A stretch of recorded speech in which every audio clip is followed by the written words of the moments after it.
Hello and welcome back to Take Two. We're your hosts. I'm Lindsay. And I'm Stacy. And today we are talking all about birth order. How birth order may or may not affect your personality. Ooh, let's find out. What do you think? What are your thoughts? Well, let's start with how this episode got inspired. Okay. So we are both the oldest. Oldest girl. Daughters. And you actually had sent me something from Instagram, right? Like It was like just memes about being the oldest daughter. Yeah. And I happened to see a video on TikTok about being the oldest daughter that we both kind of related to. So we thought it'd be fun to go over birth order. Yeah. But I think before we get into birth order and what that could mean. And how it may or may not affect your personality. Yes. I think we should touch on the fact that, like, the validity of research on birth order. Okay. Do you want to? Yeah. I mean, I think it's hard because it's one of many factors that might play into your personality. Yes. So what people are doing is just kind of taking a group and making some generalizations. Mm-hmm. And I think you can, and there's always exceptions, but it's, there's your physical environment, your situations, your, mental health, so many different things that play into how you end up having the personality that you have. Yes, this is one little piece of the puzzle. Yeah, we see some norms, but that doesn't mean everybody. Yes, and some people really, Alfred Adler, who's a psychologist, mm-hmm. had a whole theory that, personality was because largely of your birth order. Yes. So, some people place a lot of importance on it, and some people probably think no. What do you think personally? I know, that's what I was asking. I think it's interesting, because I have heard people say, well, it's so weird how I have 3 kids and they're all so different. Mm-hmm. However, I will say, I think every kid you have is born into a totally different world. Mm-hmm. And I think birth order does, play into that. Yeah. I think there's something to it. Right? I think, I do think, like we said, it can show some norms, but I've definitely had oldest sibling, in my office that do not relate that are at not all. The traditional. So it's like, again, grain of salt. Yes. I think it can be playing a role. That doesn't mean, just like everything, even with someone with anxiety, it can present so differently for each person. I think being the oldest can feel different for each person, things like that. But there are some similarities. There are some generalizations that we'll talk about. But I don't think you can ever look at it and say, this is exactly. This is the reason I am the way that I am. Yeah. But I think it's interesting for parents just to be mindful. Mm-hmm. Some of the experiences, which we'll talk about, maybe like of middle children or, whatever it is, just to be mindful of that so that you're not doing the things maybe that can turn out, I don't know if it's harmful, but they can be harder for those kids. Yeah. Like whatever it is that's harder. We always talk about self-awareness. Yeah. Having a little bit of more self-awareness about how birth order can impact your children. Yeah. So let's just go over, first, middle, youngest. Okay, oldest. What are the norms for the oldest? Well, we think of the oldest as rule followers, leaders, responsible, determined, hard worker, can be bossy, rigid, can be cautious, rigid. Yeah, we're going to go with that. Rigid. And this all tracks for me. What do you think of these characteristics? For myself? Well, or just it doesn't track as much for myself. That's but what I was going to say for your oldest. I feel like me and your oldest are a little more alike. Are more like with this. I don't think I'm the typical firstborn girl, especially. Yeah. But I think that this tracks for a lot of people. Yes, but that's exactly what we said, right? So for me, I think smartest, let's go off the bat for sure. No, I'm kidding. Off the bat. No, literally the only research that is consistent, and we're 2 firstborns sitting here, is that IQ scores are higher for firstborn, which, you know what, that makes sense. Yeah. At least if you take an IQ test while you're young. Mm-hmm. I had nothing in the world to do besides sit there with flashcards. With your oldest? Yes, I just thought it was so fun to teach her to read when she was ridiculously young. And it was funny. I just loved it. So I think the youngest in my family is the smart. I think Sean is the smartest academically. Yeah, I don't even know if I'm smarter than my brother, but I think you have more time to spend, on education. And I think we talk a lot about parents being worn down, like the oldest, that sometimes there's a lot more expectations. For sure. Yes. Mm-hmm. And I think that carries through. Yeah. I think even when you are more laid back because you've had more kids, you still have a standard for that older kid. And I see this with my clients too. Yeah. Like, why do I have these expectations of him or her, but they've always been there, and it's hard. I don't know. Do you feel like that with your family?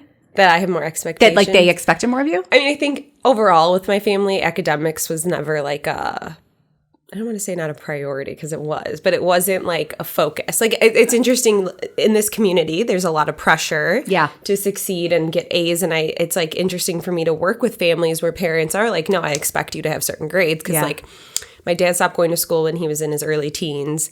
And my mom is just like very... Like, I was taking algebra and she walked past. She's like, oh, I love that subject so much I took it twice. Like, so obviously she failed algebra and had to take it again. Oh like, she's a really good writer and she's really smart. But there was never, like, the academic pressure. Yeah.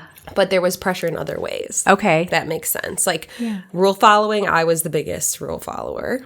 And see, I don't think I was. Now I think I am. It's funny. I think I'm more of a firstborn now. Now that you've gotten older, yes, really? I really That's do. funny. But as a young kid, I don't know why I didn't really like settle into that role the way that maybe you were. No, I was very rule follower, annoyingly rule follower, and like my brother got grounded once for a week, and then my mom like let him go out, and I was like mad at her. I was like, he's supposed to be grounded. Because you're like little, like mini mom. Rigid, and was like, what do you mean he's allowed to go out? I remember my oldest said that once to me. She's like, well, if you don't hold consequences, it's no wonder. And I was like, okay, settle down. But it's like, I don't want to hear the truth, but I'm like, oh, you're talking the truth. But that is interesting. But in ways that I felt more expectations on myself, I'll say like, I remember my dad was like, you need a job, you need like all these things. So I was a varsity athlete, so I'd practice every day. Then I would go after practice at 6. I would go to the community center, be a lifeguard till 10:30 at night. Then I would sit down and do my homework. And my dad was like, maybe you should get another job in the summer. My sister, the youngest, would be sitting housing Cheez-Its, watching TV all day. And my dad was like, he's like, are you relaxed enough? Yeah, he's like, oh, Shauna, dear. You okay? Do you need anything? Do you need Lindsay to grab you anything? Exactly. So it's just like things like that, like filling out forms for college. Like my sister would call me every year and be like, can you do it for me? So it's just like, okay, so you were kind of like a little mini mom. Yes, a little bit. Yes. So I'd say like more in the parentified space, I would say more parentified. Like when my sister got kidney stones, she wanted me there at the hospital, but I would say academically I did not feel that pressure. So pressure, but like in a little bit of a different way. Yeah.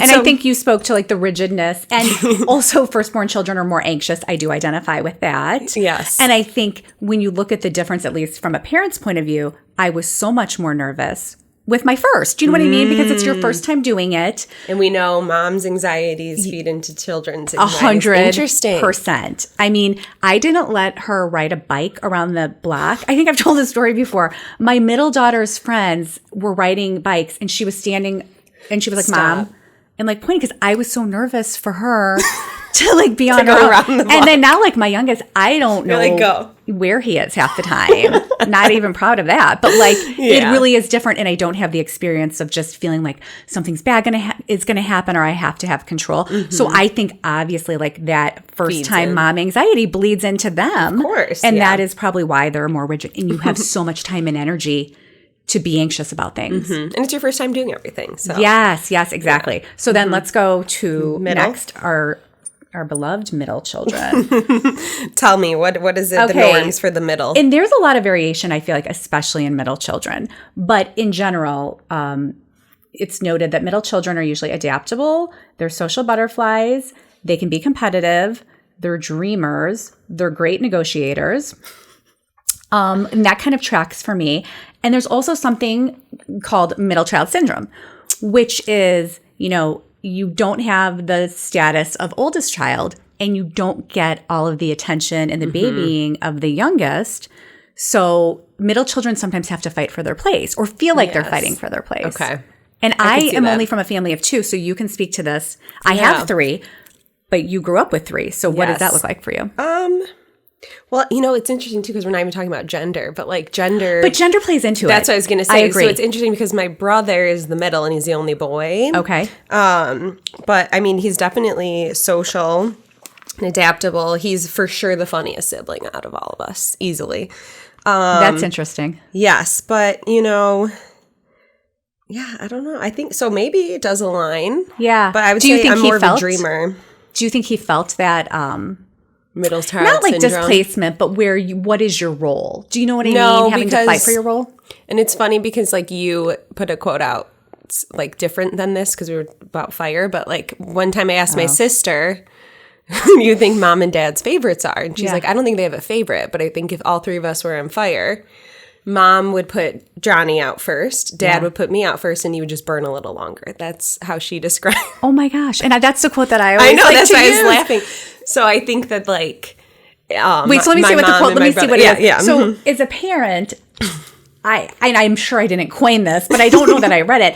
I said, when you have a kid having a hard time, it's like, as a parent, you just have one bucket of water because your time and your resources, I'm so sorry, you're one human being. Yeah. So if you have one bucket of water, and normally you try to like make sure everybody's like, gets a little, but if you have a kid that's on fire, so this is like if you have a kid where there's a really high need or there's a situation, you're going to use that bucket for that kid. Yes. So that is the bucket analogy, but that's so funny. I know. And I think it's like, maybe because I'm the oldest, I'm just really independent. And my brother was like a mama's boy, like on her leg when she would leave, like, don't leave. So I think like relationship wise, I think it's interesting. I think gender plays into it. So the fact that he's the only boy, and like for my son, he's the only boy, but he's the youngest. That's like a double whammy. It really is. So should we? Yeah, tell me about youngest. Go to the youngest. What are they like? Okay, youngest are generally speaking happy-go-lucky, charming, risk takers, can be spoiled, and can be self-centered. And there's more, but these are like general. I think definitely the charming part. I mean, I know I don't see him. I don't see him as spoiled, but you think he is? No, not too spoiled, but I think he probably does get a more lot of attention. He probably does get more things than Avery. I'm sure I like read a book that told me like not to give Avery something, and I was like, you're not getting, you're never getting two gifts. No, but I think attention wise, okay. I mean, there is something to be said for being the baby, and then I think if you're the only boy too, or the only of anything, you know what I mean? It could have been a girl, boy, whatever. The only gender, if there's three. So I don't know, that tracks for me, and I think like they have to roll. Yeah. You know what I mean? They have to learn to roll. Whereas with the first, you're regimented. It makes actually, as we're saying, I'm like, this makes so much sense. I'm buying into this more and more. Now we're getting more into. Now I'm going to become like a Larian therapist. But no, I think they, they're in the car seat going back and forth. They don't get their bed for naps. It's just, it is a whole different life. So yeah, it's different experience. I think some of those skills could be really helpful. I think for my sister, the happy-go-lucky risk taker, I don't know. I don't think she's a big risk taker. So it's like interesting. Yeah. But there's so much anxiety in my family too. Again, we say like different things play different roles. Yes. But I do see so many memes that are so funny. Like this is definitely not my family experience, but like the idea of the oldest where your parents are really poor, like don't have as many resources. And then, people grow sometimes in their career, and then the youngest is getting like Apple Watch and like all these like different going on best vacations and different experiences. Yes. So I think that that's kind of funny. That is true too, because you're born into a different financial situation often. So I know there's this comedian, and he talks about, we didn't have money. Like my parents clearly weren't ready for me. He was the oldest. And then he's like the last one. He's like, the parents are trillionaires. Like they're going to be best friends with you. They're not as strict. Exactly. So that is true. Yeah. So this tracks a little bit for you're me. getting more into this. Okay. What about only children? Only children are left out of a lot of research. Twins and only children, a lot of times they don't include in research. But when they have researched it, only children mimic firstborns a little bit. Mm-hmm. But with one difference that they're around adults a lot. So they're just more mature. They're like that little like professor kids a lot of times. That's a good word. I'm picturing like a little kid at just a party like talking with all the adults. Yeah. Because you're around adults a lot. That makes sense. That does. See, as we're saying, I'm like, this all makes sense. This does track. I mean, an only child though too, to note, may have a harder time sharing because has never really had to share the parents' attention. Yeah. With other siblings, at least. Yes, you don't know the situation. Or even things. That's what I was going to say. Or I imagine, like, I shared a room with my sister, so that really prepped me for college and living with someone. I think when you're an only child, just those compromises that you're constantly having to make are like, I love the thing where it's like, it happened with my sister all the time where it's like she wants to go take a shower and it's like, well, I've been thinking of taking a shower for the last 2 hours, so I get to take a shower first. And it's like those negotiations, little things that come up that just teach you, hopefully, within your good home, life skills, right? Mm-hmm. No, I think so. It's interesting. Only child, that's an interesting, but there's not as much research. Yeah, one thing that there is research on is that emotional health is not super tied to birth order. However, the one thing that shows up is that youngest kids tend to be more resilient and report less mental health issues. Okay. That's interesting. And my thought on that, I think I told you, is that they have to be adaptable. Yeah, they have to be. Yes, they resilience is kind of built in, but also in terms of saying, okay, they don't have as many mental health issues.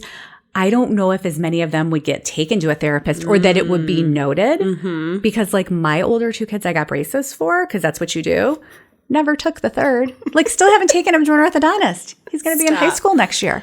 Just never did it. It's okay. They look fine. You know what I mean? And they do look fine. Like I think he's okay. But even I would have never, with the first or second, been like, oh, I think you're fine. Yeah. So just thinking a third child, maybe parents aren't as tuned in to like, oh, are you struggling a little? Yes. Because it's moving and you're busy. So that's just my thought. Okay. I could see that. That does make sense. But yeah, emotional So that's wellness. The only thing we see when it comes to like mental health related. Okay.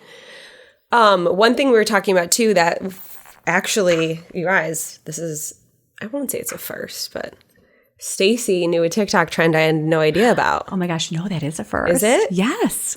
So I'm slacking over here. Yeah, you better get on the TikTok. You better spend some more time on TikTok. I know, geez Louise. But tell them what you saw. I didn't hear about it. I actually looked it up and then I found the TikTok. Okay. So to be fair, I Googled it and did some research. And then the TikTok makes me feel a little better. Yeah, this term of glass children, which it's a term to describe siblings of a high need child, be it behavioral issues, addiction, mental health issues. If you have one child in the family that takes a lot of the parent's energy and focus, a term, which I think maybe the woman that did the TED Talk coined it. I don't know who coined it. Somebody, coined this term glass children because their needs get looked right through because you have this other child. Like glass. Okay. Yes, it needs all this attention. Yeah. So there was a TikTok trend, people talking about that they were the glass children in their experience. And then some people were coming on saying I was the reason. The child with a lot of needs. And I thought that was really interesting. And I think something like that can be more impactful than birth order. Definitely. Yes. And I see clients who, their siblings are really struggling. And a lot of times, to your point too, their needs, either they don't want to advocate for their needs because there's this pressure that they have to be perfect and okay because other people aren't. Yes. And like to your point, maybe people aren't as in tune because of your perfect example of when one of your kids is on fire. Yes, exactly. That's where that analogy comes in perfect. So if you have, a sibling that for whatever reason takes a lot of your parents' time and resource, a lot of times that other child feels like they have to be perfect. There's no room for their feelings or, they just are protecting the parents. Like, I know you're already so stressed, so I'm going to be so good and so perfect. And then I also think sometimes parents, and this is noted, not just me saying, but it makes sense, take more of their stress out on that sibling. Because sometimes, if you have the expectations are a kid with chronic illness or like mental health struggles, you do sometimes tend to tiptoe around that child. And when you have stress, it's got to go somewhere. Yeah. So it could be displaced. So I think it's a really interesting concept. Yeah. I think when I talked a lot to my kids, it's like parents sometimes, because it is so stressful having a kid who's struggling, right? But I think it's not always seen how much the kid the sibling struggling is actually impacting that glass child of even their anxieties about their sibling or how they're feeling about how they're impacted. Okay, so that the child that's the glass child is actually stressed, but it's not. Okay. Yes. Okay. Or like that they don't, sometimes like with you're making decisions for your kid that's on fire, right? Yeah. Like you're like, okay, do they need this? Do they need this? Yeah. And the other siblings might not be privy to that information. So then they're creating narratives or stories in their head or trying to piece together what they overhear their parents talking about. Okay. So a lot of them are reporting to me like, well, I think this is what's going to happen, but I don't know. And I think this is what's going on, but I'm unsure. And I think this is why this happened, but I'm too scared to ask my parents. So it's also like... So anxiety being left out of the process and why do you think they're left out? Because it's information that parents think they shouldn't know? I mean, what is your thought on it? I think both. I think sometimes it's like... parents trying to protect that kid of like, this isn't your problem to worry about. This is our problem to worry about. But the kids are already worried. And what's the effect of that? That's interesting. And I think the other piece of it is like that sometimes kids are just scared to ask. And parents are like, or parents don't realize how much they're looking for that information. Yeah, that they wouldn't even want to know. I see what you're saying. Yeah, the whole thing is really interesting. Yeah. And I mean, in just thinking about, since we always like to take two, I think a take two for parents with birth order, but especially this, is just really look at your relationship with each child. And like, to the extent, again, because we only have so much, you know, time and so many resources, how can you, you know, kind of bridge some of those issues, carving out, even if it's 5 minutes, one-on-one time with that, you know, quote, last child, or the child that doesn't get as much, you know, time from you, and just checking in and really, you know, your feelings are important to me. Having that connection, I want to hear them. You know, what are you struggling with? What about this situation is hard for you? Yeah. I think just like a conversation where, to your point, it's on the table. Yes. Because it seems like a lot of like maneuvering and not anybody really like always saying. And that's what my mom did for me when I was like 10. One of my siblings was struggling, and she told us like, hey, I know that we're giving the sibling a lot of attention right now because that's what they need, but I want you to know, like, that doesn't mean you can't come to me or that I'm not here. Yeah. And I loved that she did that. I also think just because I was naturally such an anxious kid, I was having so much anxiety that I didn't want to tell her about. That was unrelated to my sibling, because I was like, I think she's going to think I want attention. I think she's going to think I'm making this up because she's giving my other sibling so much attention. You want that spot. So, of course, my anxiety is just told spiraling. A story, made up a story. And I finally told my mom, and she was like, okay, let's get you into therapy. Let's help support you. And I think, too, it's like you're, again, utilizing our support system. So, like, as a parent, if you don't have the wherewithal to maybe, like, listen and help this one of your children, it's like having that supportive therapy, or finding them support. Like, I have an aunt that I'm really close to, so like being like, hey, can you take her to lunch? Or utilizing other resources. Right. You're not in it alone. That is, I like that too, that you spend that time. See, of course, as a parent, I'm putting all the pressure on myself. You're like, I have to have this conversation. I have to do this. I gotta fix this. But no, what a great point. If you know, there's a gap and somebody needs help. Okay, is there a group, which there are a lot of sibling groups, actually. We could maybe list them somewhere that you can join, you know, a support group, or go, you know, spending time with another relative or somebody that you're close with, or signing them up for something if you feel like, you know, there's a lot of time at home, or they're always at the doctor's office with you. Like, can you arrange a carpool and then go to a group? So really just looking at it and thinking like, what is needed, and like, what are the steps that I could take? And being okay with asking for help from your own support system. Because I think as parents, to your point, like, we're scared of shame or judgment from other parents, and being able to just say like, hey, can you take them to practice for me every week so they have a consistent person they can spend time with? I need some help here. Yeah, and then that builds that connection for that child, and then they're doing something that's about them. Yes. And it's not, you know, rotating. But it could be really hard. I mean, I imagine, you know, there were some kids on there talking about like siblings with cancer and being in the hospital. And I mean, these are things, again, like, you just have this bucket, and we don't have control over the fires all the time. So, and we only have a certain, we got to take care of ourselves too. Yes. It can be hard as a parent. So I don't know anything else on birth order in general.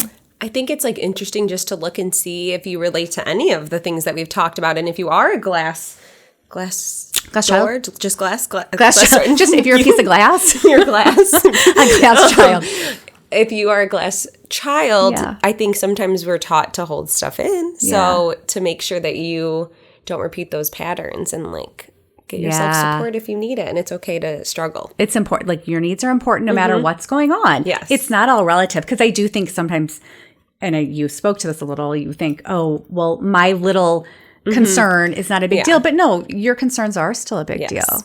And I think maybe, you know, the take two, birth order is just interesting. I think it's always, people are into, why am I the way that I am? So just looking at those pieces. Your life experiences. Yes. Maybe this is part of how I got here. And if there's parts that I want to shift, I think sometimes it helps just to know the why. Yes. I think I've done a good job of not being as rigid about the rules. Okay. So like, even I don't see you as super rigid. Right? Like, I've seen myself take some of those norms from birth order, my anxiety or whatever it is, and be able to shift those into healthier spaces. Yes, and how can you capitalize on some of the positive like aspects? My responsibility aspect, high achieving, things like that. You want to like do that in a healthy way and keep that positive. Yes, and as a parent, I think just looking at, you know, what are the things that the kids might feel based on their birth order and like supporting them. Yeah.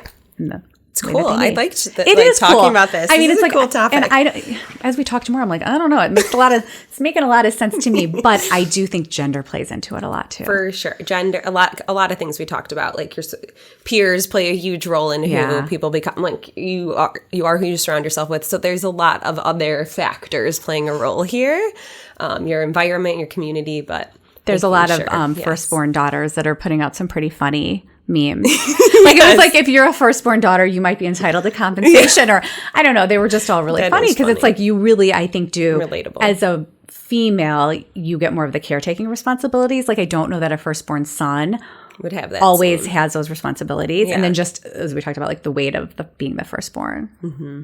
Yes. Oh, this is a fun episode. I know. So if you guys want to follow us on socials to stay up to date about everything Take Two and to see some of these memes that we're discussing. I know. I want to bring like the TikToks and the memes. If we should post them on there. We're going to post them for you guys can enjoy them as much as we did, especially if you're a firstborn daughter. Yes, let's all the firstborn daughters get together. And then you can find us on Take2.pod for Instagram. And Take Two Pod on TikTok. Yes. And we're gonna start posting on there. Yes, we are. All right. Thanks, you guys.